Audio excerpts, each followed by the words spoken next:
Sud Radio à votre service. Avec Fiducial, une offre globale de services proches des entreprises. Frédéric Sanchez est avec nous, fondateur associé de American Historic Cars. Bonjour. Oui, bonjour. Vous êtes à Narbonne et à Montredon, des Corbières, c'est ça exactement ? C'est ça, ça se prononce Montredon des Corbières. Ah ben voilà, c'est bien de me reprendre. C'est une histoire familiale. Vous êtes spécialisé dans l'import, la recherche, la vente et la réparation de voitures américaines. C'est une histoire de famille finalement. Oui, c'est ça. On a eu une expérience à l'étranger pendant 5 ans et avec mon père et mon frère, on a décidé de créer cette société d'import de voitures américaines. Alors, ce sont des voitures qui sont restaurées, une restauration d'exception. En fait, il y a une vraie différence entre la restauration d'exception et la simple remise en état. Oui, tout à fait. On a des voitures qui sont en état concours, donc où elles sont toutes démontées et refaites complètement comme elles sont sorties d'usine à l'époque, et après des véhicules qui sont mis pour rouler sur la route tous les jours. Dans une société de plus en plus décarbonée, comme on dit, la voiture ancienne, en tout cas la voiture passion, reste un Eldorado ?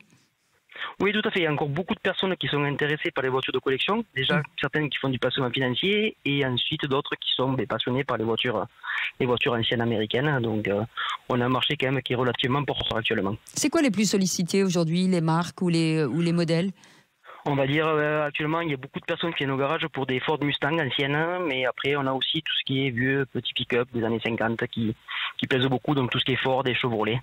Alors, il y a la grande actu sur les taxes de Donald Trump américaines. Est-ce que vous allez, être impacté d'une manière ou d'une autre ?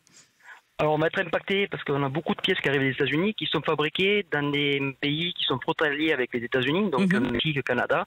Donc, on va prendre automatiquement les 25% de taxes qui vont arriver par le Mexique et automatiquement, on payera 25% de plus arrivé en France.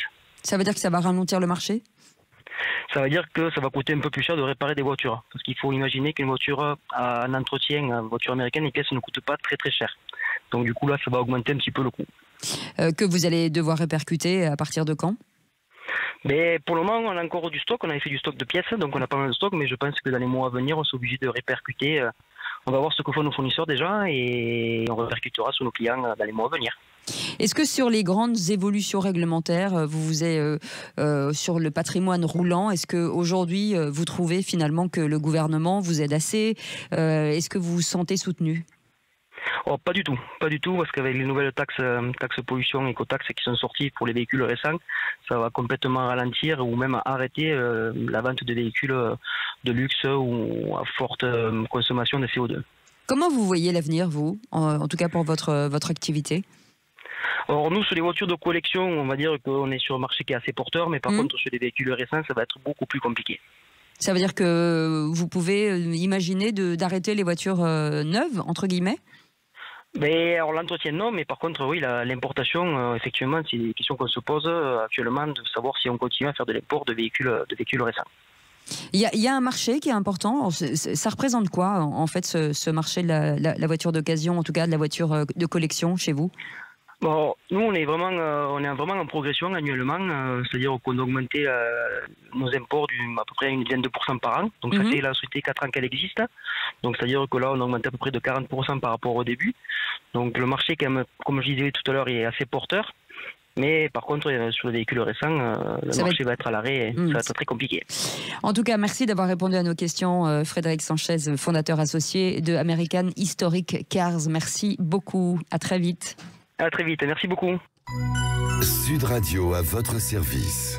Avec Fiducial, une offre globale de services proches des entreprises.